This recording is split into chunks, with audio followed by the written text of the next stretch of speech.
Hey guys, welcome to The Grey Escape. I'm Natalie Gray, and I have a great show lined up for you today, right after this.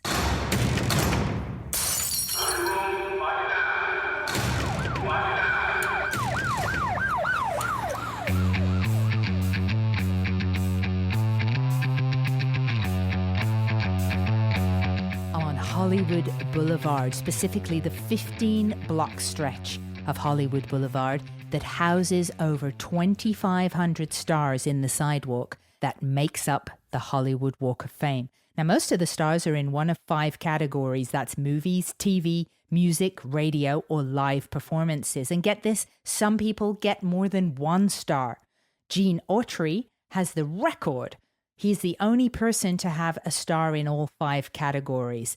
People like Michael Jackson, Diana Ross, and all 4 members of the Beatles, they have multiple stars because they get 1 as an individual artist and they also get 1 for being in their band. Now get this, not everyone wants a star on the Walk of Fame.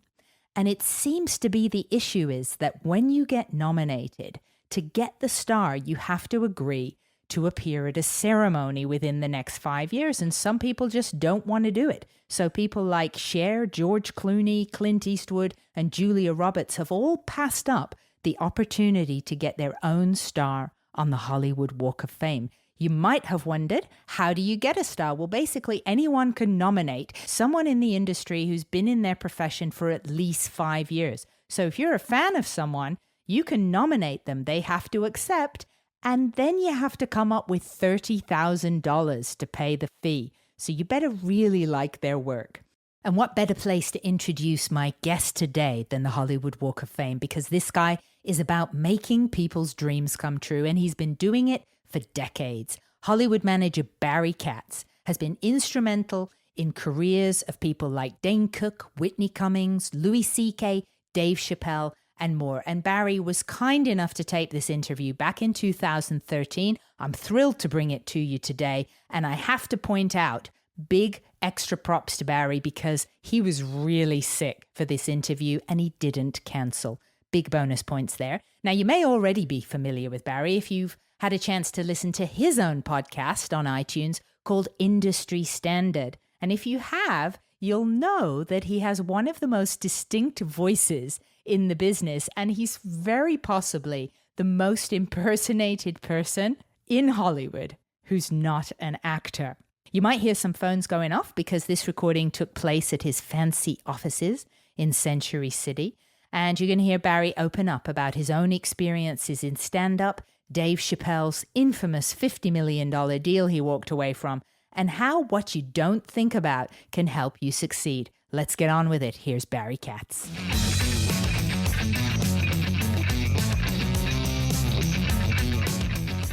It's very kind of you to take time out, especially when you're sick. You didn't cancel. Can't cancel Natalie Gray. How un-Hollywood are you that you didn't cancel even when you're sick? Can't cancel Natalie Gray. Well, you can't cancel people with charisma. Well, it's very kind. The people who have the charisma of a snow tire are those people you can cancel and, hopefully you can get away with it. They'll forgive you and then they'll bring you back. I made the cut. You made the cut? Canceled. Well, most people in Hollywood will know who you are already. Somehow I doubt it, but go on. They're all like me. They all know who you are. They know your whole backstory. But for those who don't, let's just trace a little bit back. You started out in Boston, and you were actually running a comedy club. Is this correct? Was it your own comedy club? Do you want the full story? You could, whatever version you want. I'll give you the non-Reader's Digest story, which is a reference from probably 70 years ago. But my dad passed away when I was 4, and as I grew up, I started sort of exploring in the basement. And when I was a young teenager, I found an old rusty file cabinet, one of the kinds that's, the ones that stood up just had 5 drawers, and it was locked and rusty, and I pried the drawers open, and every drawer I pried open was empty. Finally got to the bottom drawer, I pried it open, and there were about 50 albums in there, and they were all musty and old. And every single album, except 3, were black artists. So it was like, you know, Dinah Washington, Shirley Bassey, Goldfinger, Nat King Cole, Louis Armstrong, Diana Ross. And the 3 white albums that were in there were Jonathan Winter's Comedy and Tragedy, the Smothers Brothers, I think it was Crabs Walk Sideways and Lobsters Walk Straight. And then there was that album right there on the wall there, the button-down mind of Bob Newhart. But the record player that we had, the console record player in the basement, was all waterlogged and damaged and wasn't working. And so I had to get another one. But I didn't have any money. And back then, there was a thing that happened in a supermarket. For every dollar that you spent in a supermarket, they would give you a green stamp. They were called S&H green stamps. And you got enough of these stamps, and they would give you booklets, and you would paste them, and they literally, like, licked them. They tasted like sperm. Not that I know what sperm tastes like very dangerous today.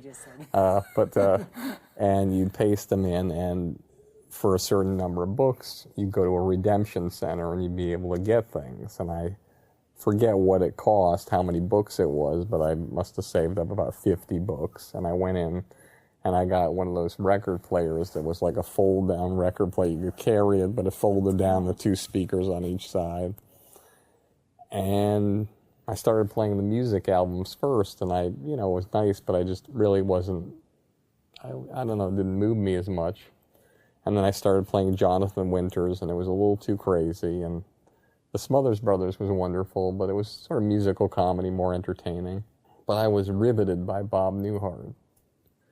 And even at a young age, I was riveted because it was like, if anyone is not familiar with how Bob Newhart does comedy, and continues to do comedy this day, he paints a picture, and he does the dialogue of himself and the other person. So he creates a whole, it's like literally, you know, how Vin Scully calls a baseball game, except he's calling the action either way. And so it's sort of the only thing that anybody out there that would, probably the closest thing, if you could ever go on YouTube and look up Ellen DeGeneres Conversations with God. Yeah, I've seen that. So it's very similar to that. And so I would listen to it, and it was wonderful. Now keep in mind, like, by today's standards, you probably would think he was bombing. I mean, it was like the response, if you went and did like a showcase for the Letterman show and you got the kind of response that Bob Newhart got, you would think you died and there's no way that you're going to get on the Letterman show. It's not that he wasn't getting laughs. He was getting solid laughs, but it was a lower level of laughs, sort of a jacket and tie, nightclubby, conservative kind of titters. I don't think there was very few applause breaks, except at the end. And a little known fact about Bob Newhart before I go on. When he got the call from Warner Brothers Records in 1959, which they asked him to do a comedy album, and they said, listen, we're going to have you tape our first comedy album, and we want you to do it. And he said, listen, I've never done stand-up comedy before. I don't do stand-up comedy. I'm like a sketch guy. I do like things on television. And they said, we don't care. Just find the club and just do it. So he went and he recorded it, and it turned out that was Warner Brother Records' first gold record in their history. Wow. Good grief. And then later on in his life, believe it or not, Buddy Hackett introduced him to his wife, who he's still with today.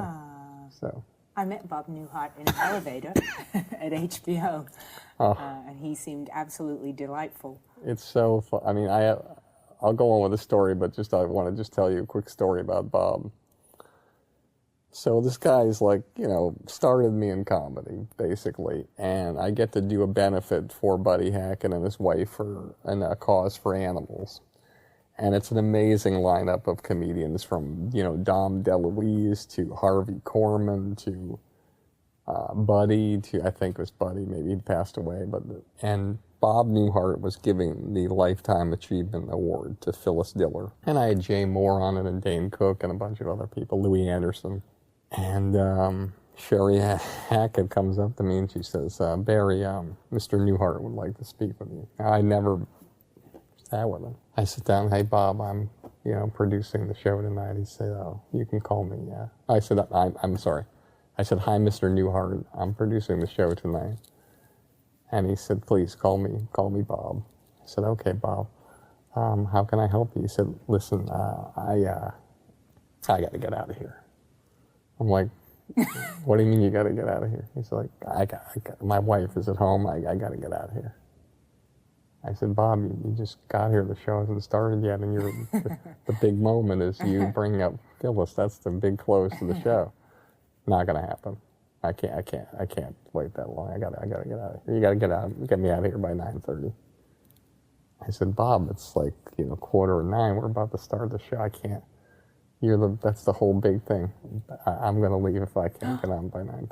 I said, Bob, please. He said, Mr. Newhart. I said, okay, Mr. Newhart. Please, we can't do that. I said, I'm sorry, Barry. That's my final decision. Oh, my goodness. So I remember walking into another room. It's like one of the first events where I'm with these legends, and I'm in the other room, like literally getting ready to buy a handgun, wondering what I should do. And I decided that rather than, I knew I could get him to stay, and I knew I could get him to close it. And I knew that would be best for the show. But I just couldn't do it too. I had to do what he wanted. And so I had the other comics going on after that, which was impossible. And it sort of hurt the whole show, but the comics did their best after it. So he left? He did leave? No, he did the Lifetime Achievement Award literally 1/3 through the show. And then the other comics had to. So anyway, but going back, so I start playing this Bob Newhart album. I start memorizing a routine that strikes me more than any other, which was the driving instructor, which is a very famous routine. It's about 7 or 8 minutes long. I can even remember the beginning of it right now. Let's see if this will be weird. Drum roll, please. I remember it because I memorized it and performed it for my high school talent contest. And so how Bob would do this bit, he'd be like, okay, everybody, there's a group of people who go to work every day and they don't know if they're going to come home at night. And I'm talking about America's driving instructors. So picture a car, I'm the driving instructor, and seated next to me is a woman driver. Now back then, women drivers were considered like maybe Chinese drivers today, if there's such a stereotype now, who knows, whatever. And then he just went into it, and he'd be like, okay, all right, Mrs. Webb, how are you? Just let me familiarize myself with your case. It says here your teacher, your instructor was Mr. Adams, is that correct? Yes. How fast were you going when Mr. Adams jumped from the car? Oh. 75. And where was that, Mrs. Webb? In your driveway. And that's how he would deliver it. And those were the kind of laughs that he would get, like from maybe 100 people. Right. And so I did it at the talent show, went well. And then I got accepted to Boston University. And I decided, I was thinking about doing comedy, but I wasn't sure. Because when I was 15, I started working in camps for disabled kids and adults, and I became like I don't know what you call it, sort of how you were in Canada when you were a young girl. I was like a phenom when it came to working with the disabled. As a teenager, I would do outward bound stuff. I would do like all sorts of risky, unique things. Wow. When I was like 18, I was like running like 3 lakes, 2 pools, program. It was just and I would always be groundbreaking in that area, even though I had no degree or anything like that. And I was always recruited I worked in Bedford, New Hampshire, which is where Adam Sandler and Sarah Silverman grew up. And I spent 5 years there, and then I went to a camp in Bradford Woods, Indiana, and I worked there. But to make a long story short, I always wanted to think about comedy, but I never did. And then in 1978, there was a blizzard in Boston, and it paralyzed the city, and the whole city was shut down. So it was a federal emergency, so no cars were allowed on the streets. And the snowbanks were like, 15, 20 feet high. It was crazy. And I remember it was a Saturday night. I'm just walking through Kenmore Square, the Charles Gate area near where Emerson College is and where BU starts. And I heard laughter. It's like literally like midnight, 1 a.m. And I don't know, so I heard laughter, and I look up, and this is Brownstone Pub, and ironically it's called Crossroads. And I walk up the stairs, and there's about 30 people watching a guy on stage who looks like a young Larry from the Three Stooges, and he's got his foot on a chair, another foot on the floor, and he's strumming a guitar. And he's singing, another thing I'll never forget, he's singing, "Rachel, my dear, wish you were here, oh how I miss her." Having sex with Rachel was amazing. It's like a concert. Beach balls would hit me in the head. Frisbees would be flying around the room. And every time she wanted more, she'd light a match. And then he kept saying, "Rachel, my dear, wish you were here." And then he said, "Thanks, good night." Got up, people were applauding, and he just walked out before I could say anything to him. I didn't know who it was.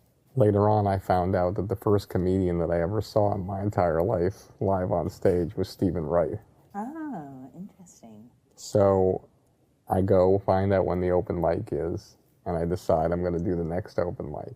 So the swimming championships are that week. I shave my head for swimming, and I go to the open mic night, and I practice before that my Bob Newhart routine, the driving instructor.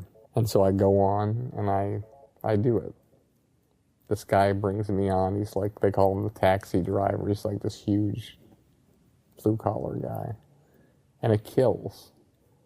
It kills harder than on the album. And I'm like, wow, this is incredible. This has exceeded all expectations. This is great. Because I'd done it at a talent show in high school, but, you don't know how. They probably were more supportive of me, so this is the first time, like, in a club. So how old were you at this point? Probably 19 or 20. Would you have announced that it was a Bob Newhart bit? I did. I went on and I said, "Hey, this is a Bob Newhart bit." It's so, you're very shrewd because of what I'm going to tell you. And I went on and I said, "This is a Bob Newhart routine. This is what I'm going to do, and it's called the driving instructor." I get off stage. I walk down the stairs. This guy chases after me. He says, "Kid, where'd you come from?" I said, "Oh, I'm just from BU. He said, "Let me tell you some advice, kid. You were amazing. So this is my advice to you. Listen, when you're doing somebody else's bit, just take the fucking bit. Don't announce that you're doing the bit. Just take the bit." I'm like, okay, all right. And so I learned right then and there that I should write my own material. Right. Because that's horrible advice, to take somebody's material. Yeah. It's horrible comedy advice. And so I wrote my own material, my next 5 minutes, and then I signed up for now keep in mind, this experience was awful from the start because, I'm getting ready to go on, I'm nervous enough, and this host says, "Hey, this next guy is funny, and he's gay. No, he's not really funny. Please welcome." Let me tell you one more thing. "He's hung like a buffalo. Please welcome Barry Katz." And I was like flattered, but still it was like devastating. And I was like, oh my God.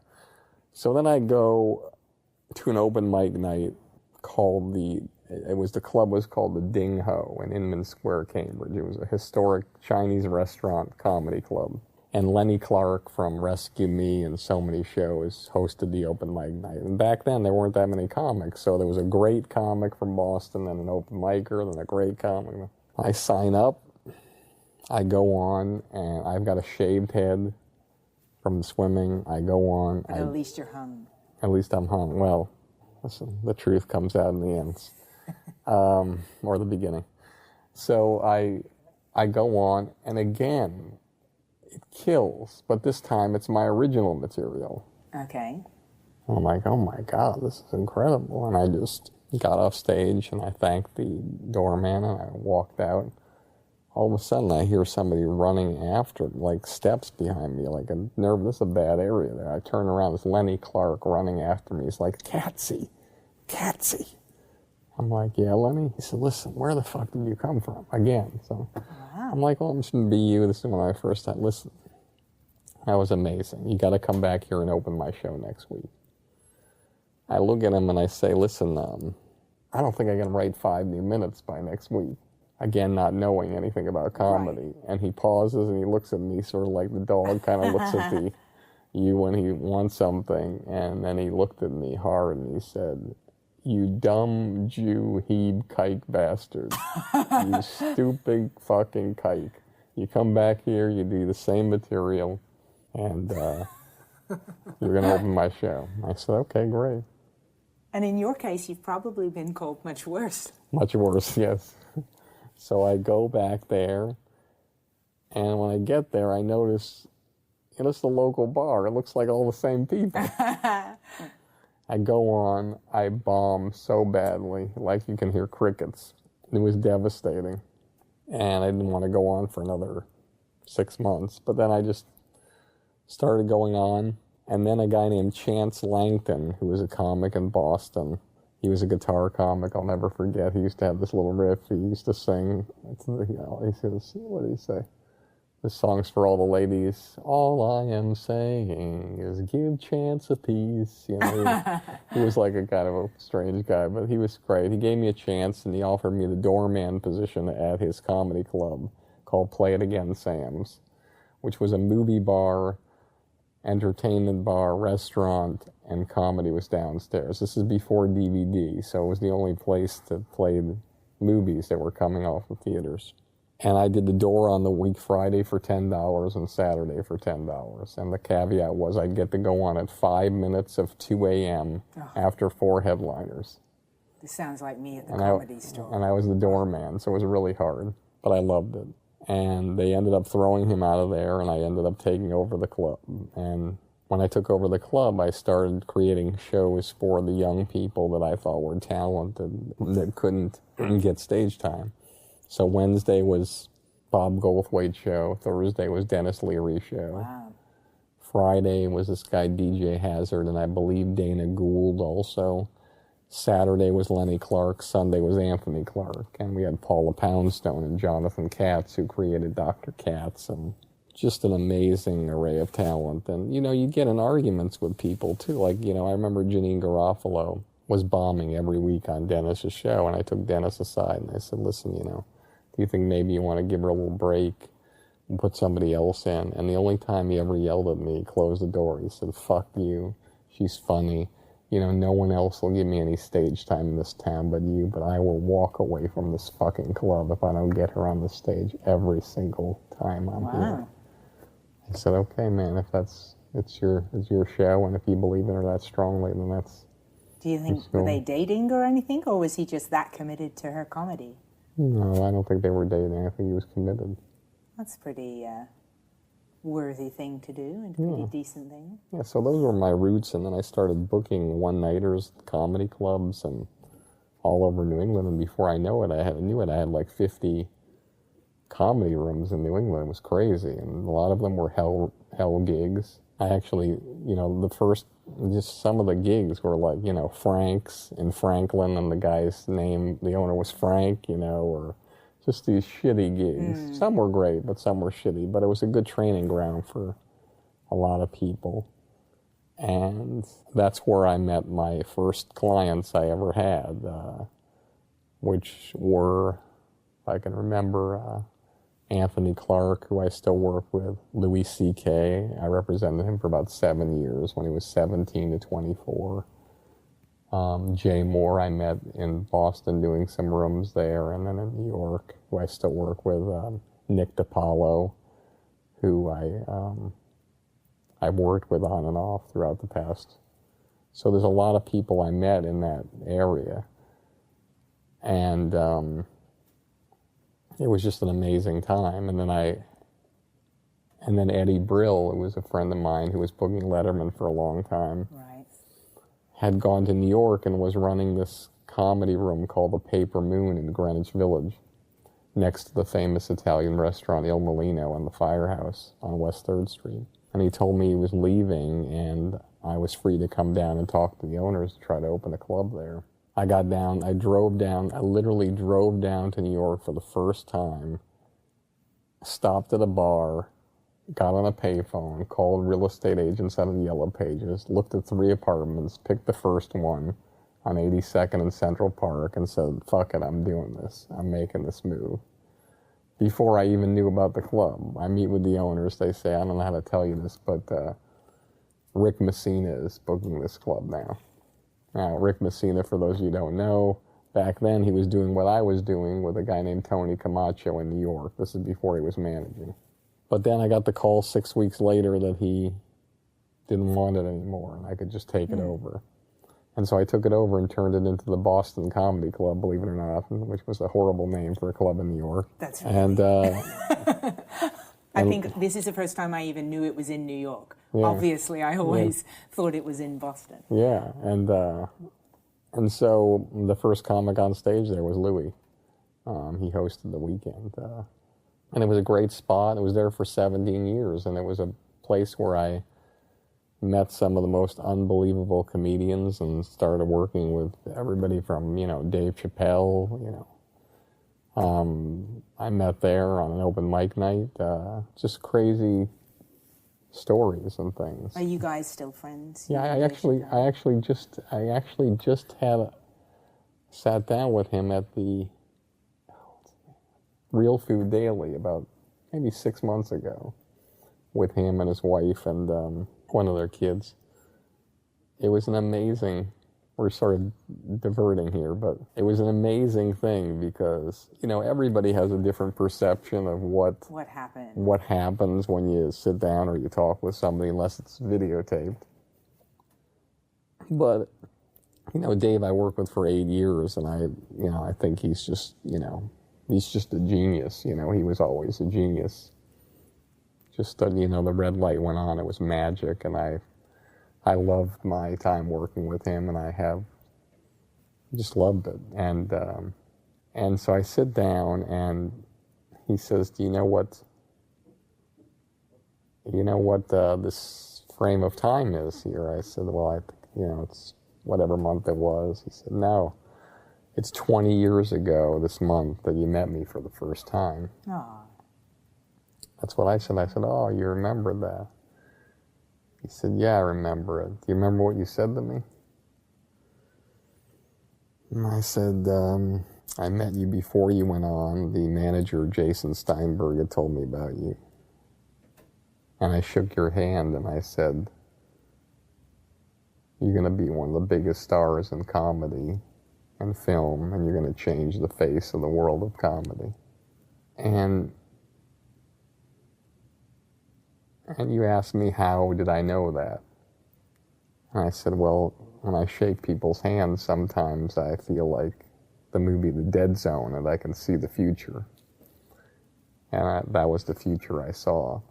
And when somebody slaps a table in a restaurant when there's silverware and plates on it, and they slap it so hard that the silverware shakes, and people are like, what the fuck just happened there? And he's just like, and he leans over, and then it's the animated Dave. That's right. That's right. And it haunts me every single time I think about it. And I'm like, well, Dave, I just, sitting down here. I don't want to get you upset or anything. And then he got into the solemn Dave, and he's like, I'm sorry, man.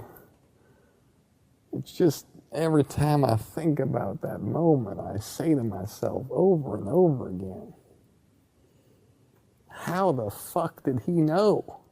How did he know? And I said, I don't know what it is. It's just yeah, well, that's your knack. It's just a thing. You see into the future with these comedic talents. You see into the future of these people that are going to break and become giant stars. You've got a knack. There's a lot of other people who see things, but I think that nobody's got your batting average. I mean, you've got a string of very, very successful people that you took a chance on. Yeah, it's weird. It's like, look, even Phil Jackson loses championships. And so sometimes, like, I realize that I'm, you want to be the right person, but sometimes you realize you're not the right person. Sometimes you're doing something and the person is so self-destructive and gets in their own way, and you're fighting an entity that's them.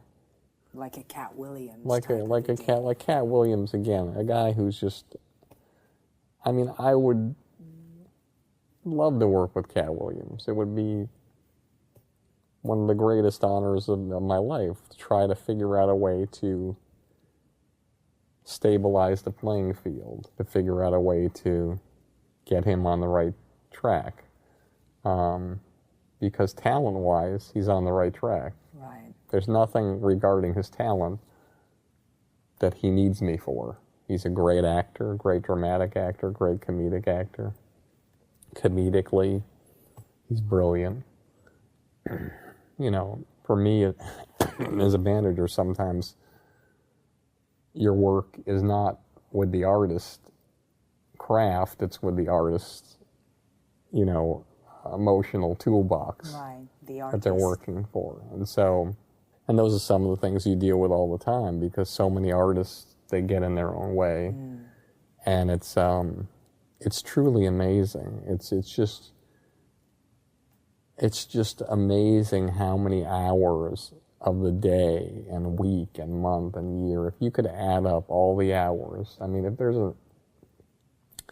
there's any artist listening to this today, I think the biggest thing they could take from this is the fact that just take an inventory of even all the moments that were even, borderline, that you maybe had some anxiety about an audition, or you were going on a show and you were like, oh my God, I gotta follow that fucking guy, or God, that guy stole material, that guy's a hack, or typing a anonymous Facebook post to do something, or if you could add up all the minutes and hours that you spend doing things that have no chance of helping you, and think about what you could do with that amount of time. Right. It's amazing. It's like I worked with Jay Moore, and if he were sitting here, he'd be the first one to tell you there's been many times in his life where he's spent minutes and hours thinking about things or doing things that would have no bearing on his success. And then you look at, like, for him, starting a podcast, just finally starting a podcast, and going from 0 to 13 million people in a year and, what is it, a year and 4 months or a year and a half. Good grief. So now I'll talk to him and I'll be like, hey, how you doing? And he'll be like, good, I'm in traffic. I'm like, what are you doing? I'm in traffic going to Burbank. I said, you're going to Burbank at this hour? Yeah, I got to get a podcast with Leno. Wow. I said, how long have you been in the car? He's like, 3 hours. And it'll probably be 2 hours on the way back. And then the podcast will probably be an hour, hour and a half. And as I hung up the phone, I realized that now here's somebody taking those hours that were spent thinking about things or not doing, and doing them and moving the rock up the hill. Yeah. And I think that's what most artists, for some reason, they just don't get, or they don't figure it out. And look, huggable and lovable normally wins the race, unless the content is extraordinary. And even then, sometimes you can't win like you want to win. Like, you look at something like Arrested Development, for instance. There isn't anybody anywhere that doesn't think it's a great show, loves it, but there's no one who's huggable and lovable really in the show. It's the anti-huggable and lovable show. And mainstream America, sadly, they want They want to love. They want their Mary Tyler Moore. They want their, but not only that, they want their Raymond. They want their Kramer. They want their, look at Modern Family. Well, it's no secret why it's a huge success. Well, obviously it's got Steve Levitan, who's an amazing man and showrunner and creator. But look at all the characters. I mean, they're like, every one of them just, it's like an explosion of joy. And that's what, if you're an artist, that's what you're a writer or a comedian or anybody, actor, that's what you're trying to do. You're trying to figure out, like, I mean, I know this is the lowest common denominator, and I'm sorry to, but I think it's important, even though it is lowest common denominator humor. And something about Mary, there's the scene where... The hair gel? Yeah, so there's the scene where his friend tells him he has to masturbate before the date. Right.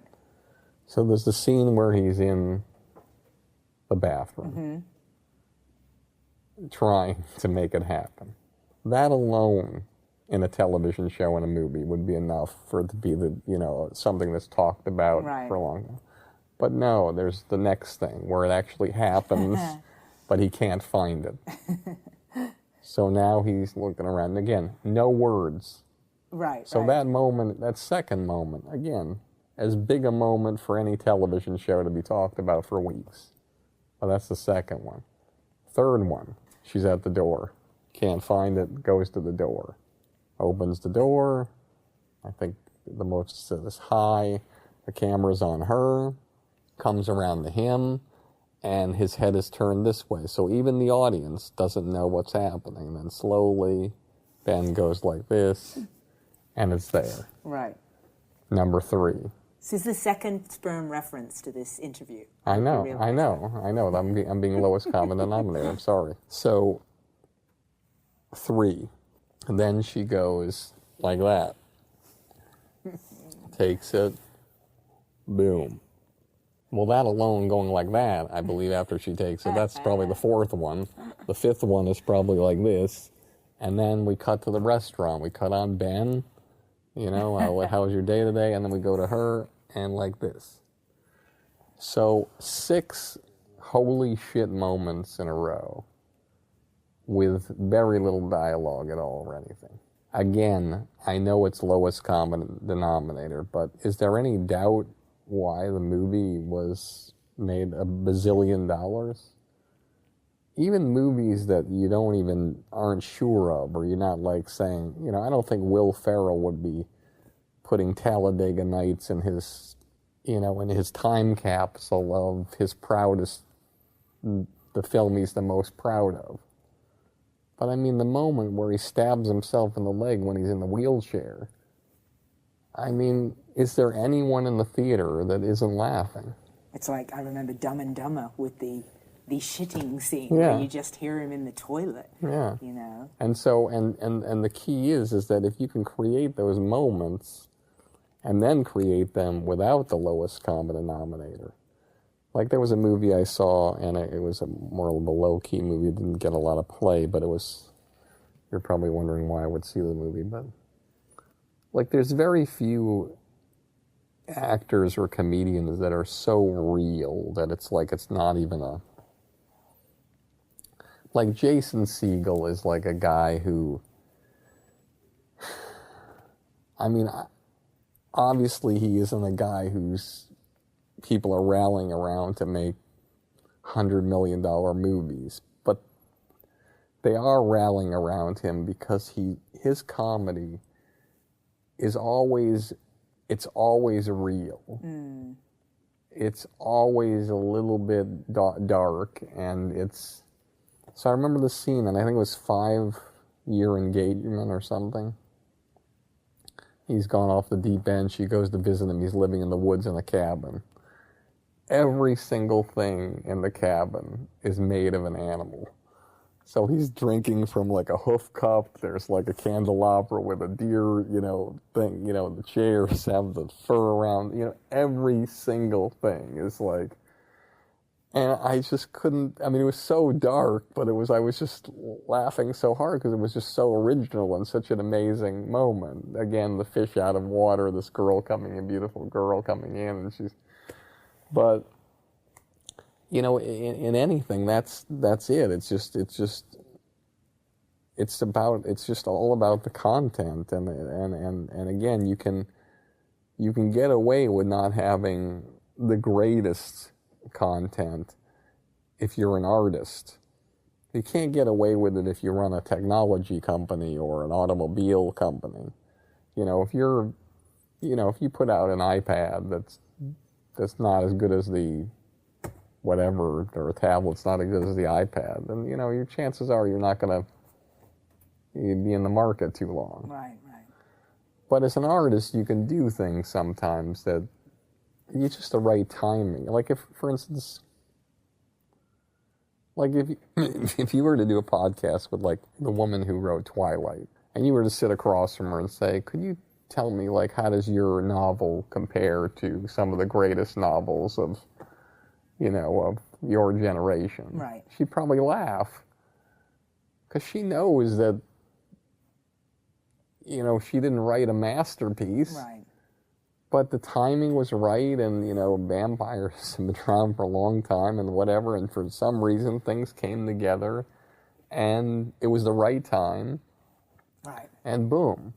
That doesn't mean that she's a bad person. That doesn't mean she's a bad artist. I'm not saying she's a bad writer. I'm just not saying that she's probably not like the most extraordinary person. It's like if Dane Cook were sitting across from Chris Rock, he would say that Chris Rock is a far superior comedian than himself. Would he? Yes, he would. But the thing is, Dane came along at an interesting time when social networking was coming up, and he saw the vision, and I was fortunate enough to be there to help him capitalize. Initiate the vision of the social networking. And so he started figuring it out, and then he could press a button and sell out an arena without a promoter, without anything. Like Rob Delaney now doing the same thing through Twitter. Yeah, and that doesn't mean that, and that doesn't mean that Dane was a far superior comic to, like, the people who never did arenas. It just means that he was, he tapped into something. When he got on that stage, he was able to deliver. Like for Rob Delaney, you gotta, when he gets that opportunity, you have to deliver. Right. You have to deliver. People need to want to come back. Right. And if you don't deliver, they're not coming back. Right.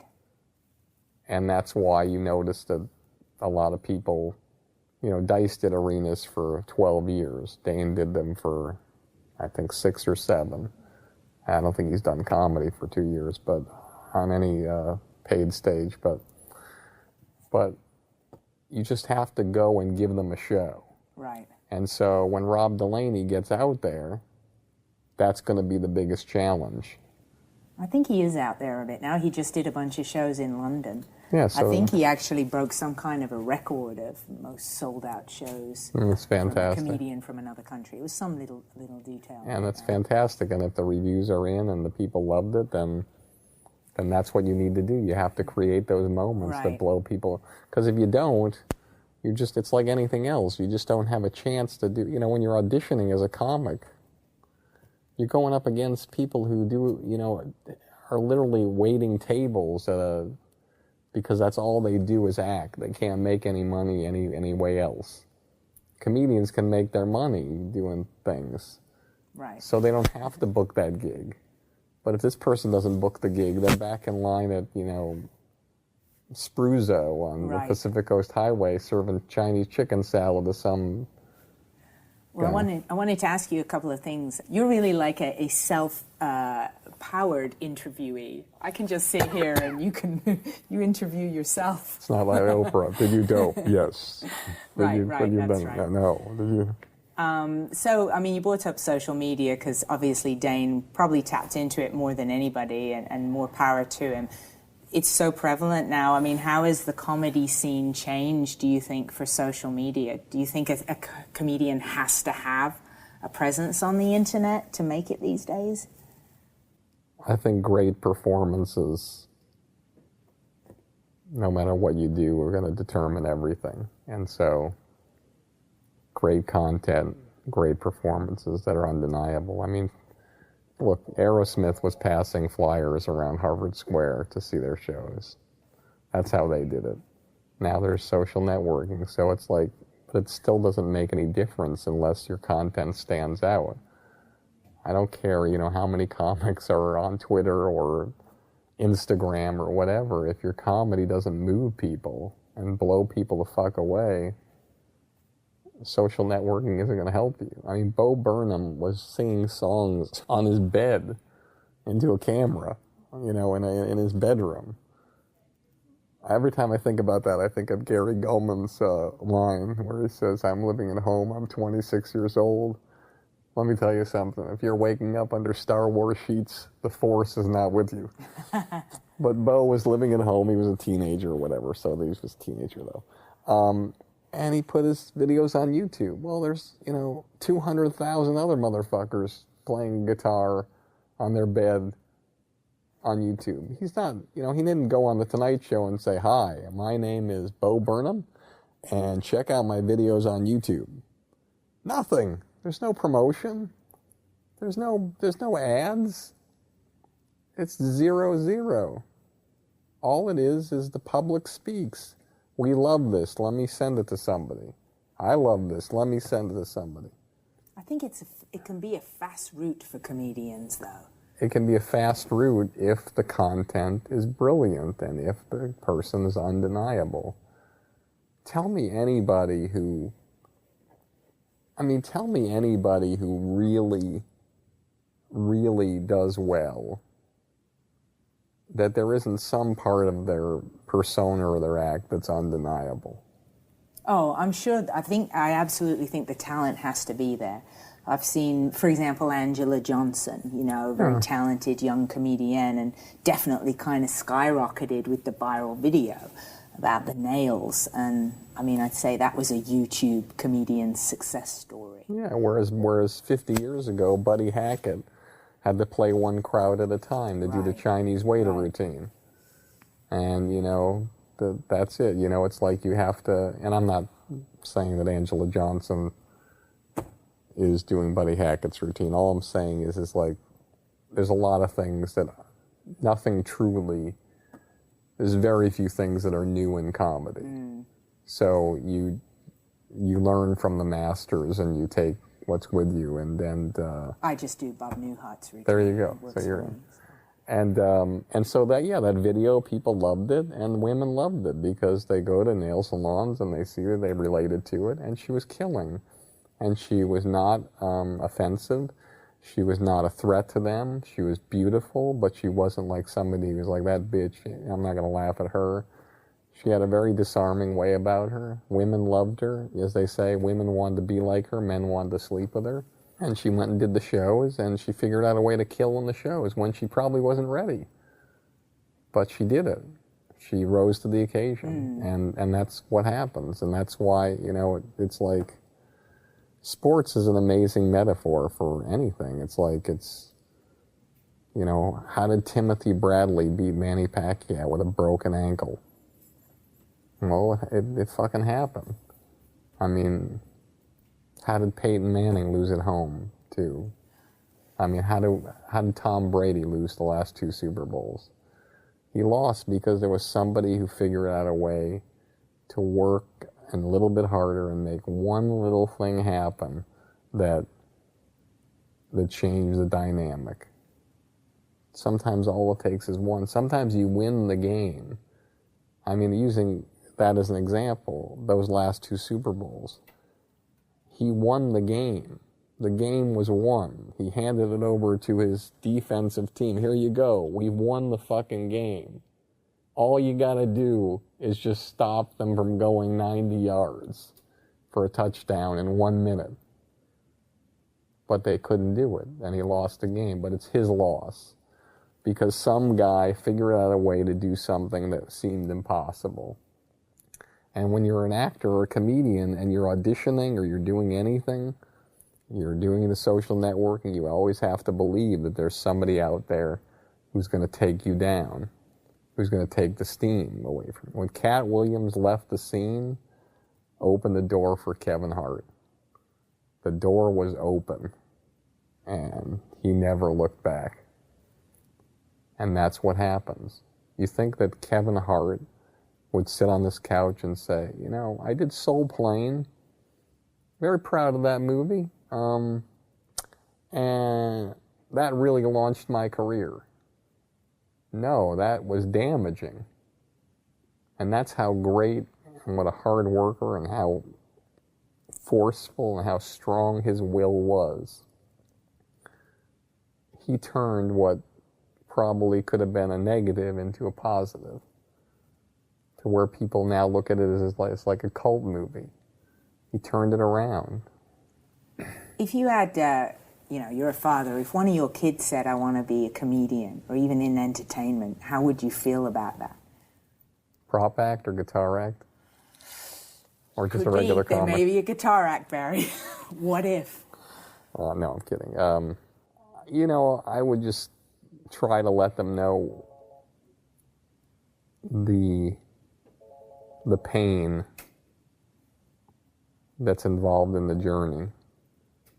Because what's unbelievable is when you look at most household name comedians and you really look at their body language and how they are, you notice a striking thing is that most all of them seem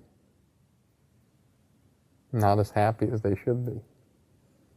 They've gotten everything they want, but for some reason they just don't seem like they're happy. And you have to ask yourself why. And why do you think it is? Because most artists are broken. And they think that success in comedy is like the serum to fill the hole that they never resolved in their personal lives. So they think just moving forward and being creative is going to fill the hole, but then it's like heroin. It's just the high is there, then it goes away and the hole's still there. And the only way that they're going to get really truly happy is if they address the hole. Right. Which may not be able to be patched up necessarily. True. How has the terrain changed for you? I mean, you've been at this a long time now in comedy. I knew God. I went to high school with him. You knew God. I mean, you do a couple of God's jokes, I believe.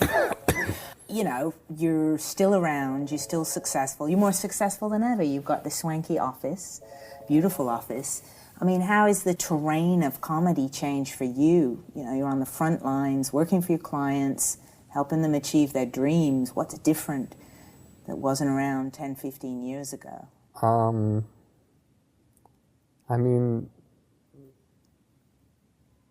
Management is still all about turning no's into yeses. So that never changes, no matter what the variables are, no matter what social networking is there. These artists who are on the social networking, they're on there. Mark Maron started a podcast because he kept hearing no's. Right.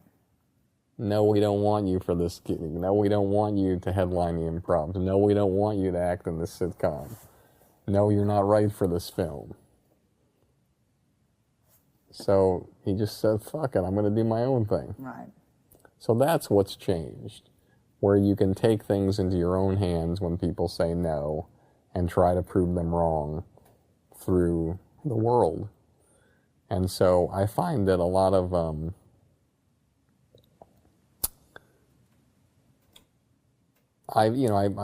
I'm able to do a lot of things for artists the traditional way, but then there's a lot of artists that can do things. You mean sleeping around? Sleeping around, that's right. Pimp yourself out for your clients. That would be so depressing for them. So what do you mean in the traditional way? Just like hard calling people and telling people about your clients? Like, for instance, let's say, like the Tonight, like Letterman is still like, it's like one of the validation stamps of comedy. You don't get Letterman by, it doesn't matter what you do. It doesn't matter if you have 500 million people on the YouTube channel. If your content isn't great, you're not getting on. Right. If your 5 minutes isn't great, you're not getting on. So you still have to work the traditional magic on those shows. Now, granted, you're only reaching a couple of million people that night, as opposed to being able to reach God knows how many million. But it's always been a launching off pad if you can have an extraordinary set on one of those shows. It still can launch you. It still can launch you. And so that's interesting. People are always worried, I got to have a half-hour special. I got to have an hour special. It doesn't matter. If it's not great, you're not going to get... How many people who've done half-hour specials are household names? You could probably... Look, it's probably been 200 half-hour specials. What, 10%? It's the same thing. It's just if the content isn't there, you're not getting there. And sometimes people have great material and things, but then they'll have a couple of bits that are just, they'll have a great, original, unique, unbelievable take on something. You're like, wow, that is incredible. And then the next bit is like, hey, what part of the McNugget is the chicken come from? And you're like, what just happened there? You just had this brilliant bit, and now you're... Now, granted, even when you watch Chris Rock and you watch, like, his third special, whatever it is, he's rolling out with 10 minutes on Michael Jackson. And, probably the most jaded comic is saying, come on, Chris, what are you doing Michael Jackson jokes for? But, my answer to that is, what the fuck have you written today? Right. This guy has the get out of jail free card. He's already done so much. So if he wants to have fun doing some Michael Jackson jokes, that's his right, and they're funny, and I love them. You use this word launch, Just, and you have really been involved in launching some people to pretty extraordinary heights. And I know one of the things with being a manager is clients come and go. I mean, I've seen it many times, and I feel you're a very positive person. Like, you just seem to be able to turn situations and be positive. When you have people that you've been very close and worked with, I mean, how do you handle it when the relationship shifts? Well, I think it's, being a manager, you have to accept when you're being a manager is you ride the bull as long as you can. And some people are able to ride the bull for the whole ride. Some people get thrown off, Like I said, even Phil Jackson loses championships. Right. A funny joke, just to let you know, I remember this comedian he calls himself Talent. And about 5 years ago, he's doing a joke about the Boston Celtics and the Lakers in the championship. In the final game, the Celtics are beating them by 40 points with 1 minute left. He said Phil Jackson calls a timeout. A minute left, down by 40 in Boston Garden. He calls a timeout. It's the final game. It's going to be over. What the fuck do you say to your team when you're Phil Jackson down by 40 with a minute left? I can just picture that huddle. He's like, come on, everybody take a knee. Okay. Where's the fucking exit? Find the exit. Let's get out of here. And so what I'm trying to say here is that when you're doing these things and you're trying so hard and you're working, the way I look at it is that I have to do great work. And so that's the number one thing, like the artist. If I do great work and a client fires me, at least I know, and they know, and the world knows that this guy did the job. don't know what happened, why it happened, whatever. But I have to know my part in it. Right. And a lot of times it can have to do with, the fact is that as an artist, you don't really have that much control sometimes, and you want to wrestle back control. And sometimes you don't want to be face to face with the person that knew you when you were, when you weren't really doing anything. They want to know that they're moving to another chapter in their lives sometimes. It could be anything. Look, I've represented Jay Moore for 24 years. I'm still working with him, but I only work with Chappelle for 8, CK for 7, Dane Cook for 17, Caliendo for 10, Whitney for 7. So, and I'm sure the list goes on and on. So, I just am very zen about it. I'm not going to, I'm disappointed. I would like things to continue. I'd like to represent people when I'm in a wheelchair. Right. But I'm exactly where I'm supposed to be, and that's the way it is. And nobody, I don't think, and again, I don't really have an accurate picture of myself, but I don't think people walk around the business saying that Barry Katz, he's a shitty manager, or that Barry Katz, he doesn't know how to launch somebody's career, or that Barry Katz, he doesn't make shit happen. Now, granted, probably a lot of people would say a lot of polarizing, horrible things about me, about other things, but I think that's the thing that you have to take with you, and you hope that if you do get the shit kicked out of you, that you're able to come back with somebody else who believes in you and who cares about you, and God forbid if that ends, then there's something else that you're working on. Honestly, if I had my choice, I would prefer I never got paid. There was no money that changed hands. Because in the end, that's one of the things that's the most difficult thing with artists is money. Right. And where it goes and how it goes and what you're doing and what you're paying out, and do I have to pay this person, and what did that agent do, and it's like... Is that usually like the deal breaker with clients? I mean, in general, is it usually financial things? No, I just think that money, it's like when you get your car fixed and the person does an amazing job on your car, and you're like, oh wow, this is fantastic, and you get the bill and you're like, motherfucker, God damn it. Right. Fucking stings here. Yeah. But not all the time. But I'm just saying that I just think that for me, the deals that I've done that have been the most money have been the things where I've been the most unhappy. And I've done, I did a $50 million deal for a guy, and I was probably the most unhappy that I've ever been. Why? Because I knew that the person really wasn't comfortable with the gig. But with the landscape, the way things were, it was the realization that this was a shot at something that could help him and his family and this wasn't sort of change his life. No. Okay. So someone else in the business has earned $50 million. Oh yeah, in comedy, somebody's been offered this. ton of people have been. There's a lot of things that are crazy that you can't believe, but they're there, they're out there. So in that situation, though, the client, you knew it was a gig they didn't really want, but they took it for the money.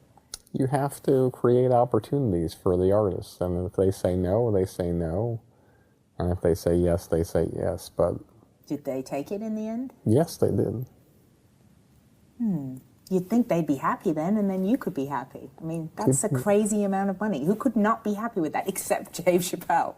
Only Dave Chappelle's allowed to not be happy with $50 million. No, because you want things to go well. When sometimes, the oddest thing about the Chappelle thing with the $50 million, and the thing that we don't take with us, that's really amazing when you really think about it. He made a decision not based on money.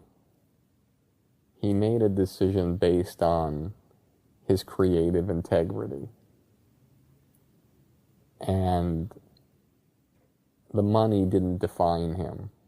He wasn't worried about whether he was ever going to make that money again in his lifetime. He just wanted to be able to look in the mirror. And I'm embarrassed to say that I'm not that good a man. If I were in that situation, I would probably figure out a way to justify to myself, hey, you know, I can make it work, can make some compromises here. I want to take care of my family. I want to do this. And, but he didn't. And to me, even though everybody thinks that he's crazy for doing that, he did something that's always been my mantra, which is, for an artist, pretend you have all the money in the world and pretend that you have the health of yourself and your family.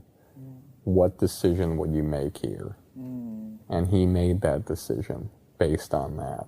Yeah. And for that, you know, for me, that makes me have so much respect for him, because I couldn't do that. I don't think I could do that.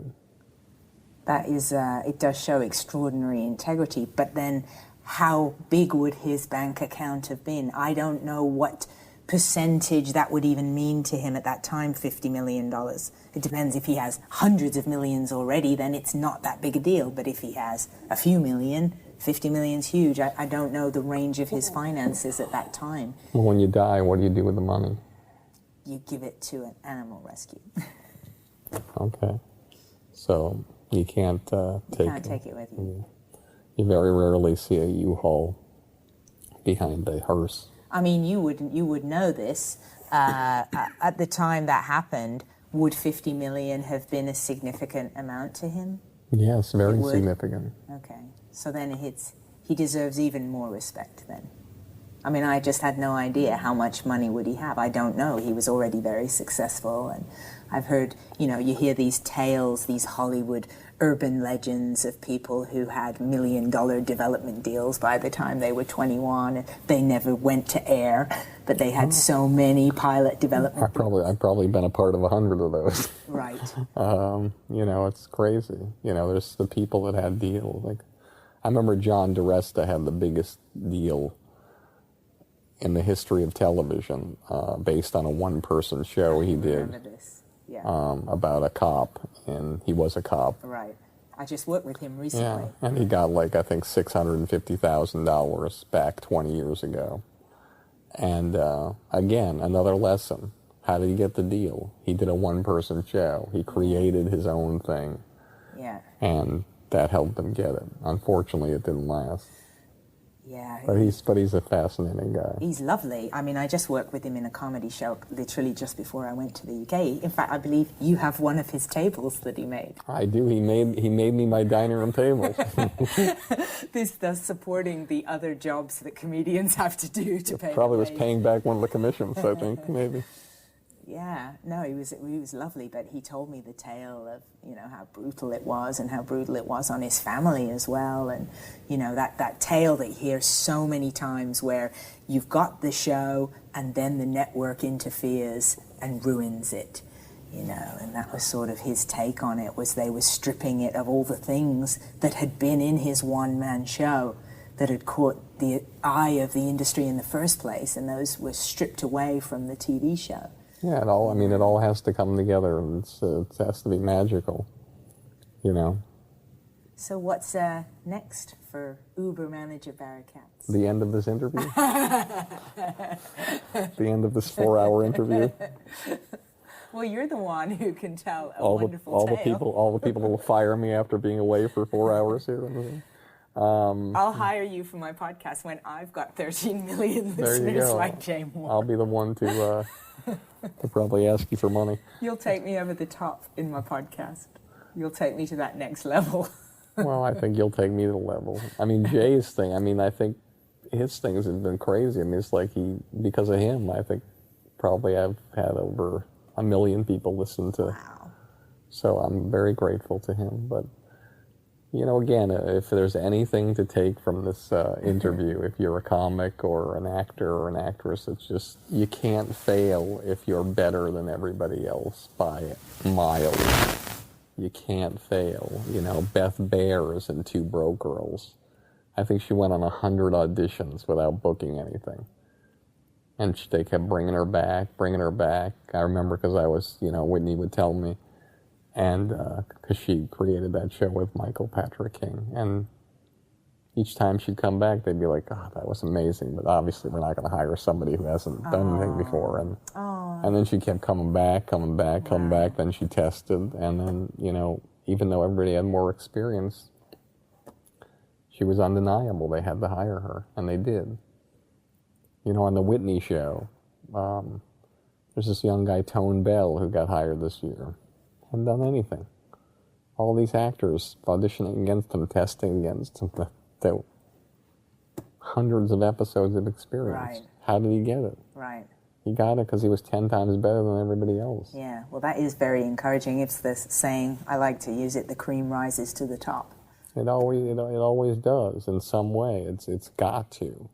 Unless you're drinking, you're doing drugs, Right. you're chasing girls or guys, you're you're self-sabotage. Right. I have another expression I've told a lot of my friends, is one of my own personal mantras, don't get eliminated.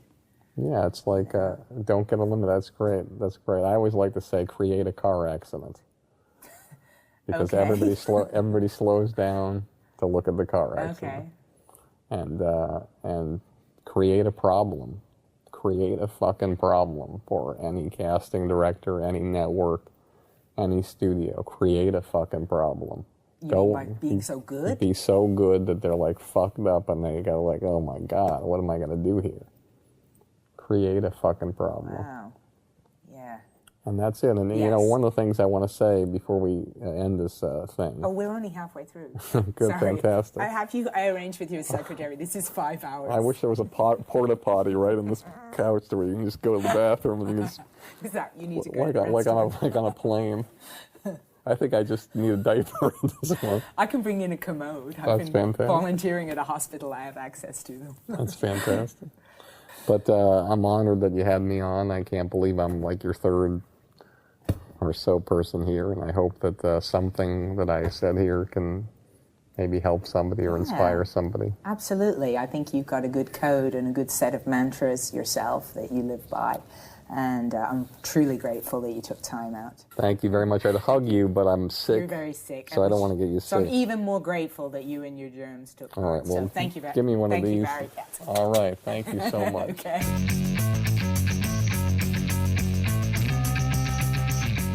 Barry Katz, big thanks. That was awesome that he did that. Very insightful, really cool stuff. Check out his podcast, Industry Standard, on iTunes. And you can visit thegreyescape.com for show notes and pictures from that recording. You can see his fancy offices. You can see Barry, what he looks like when he's really, really sick. Very, very cool stuff there. Thank you guys for listening. And I'm going to catch you next time on The Grey Escape. Right now, I got to get off Hollywood Boulevard. Somebody just offered me money. Awkward. Bye for now.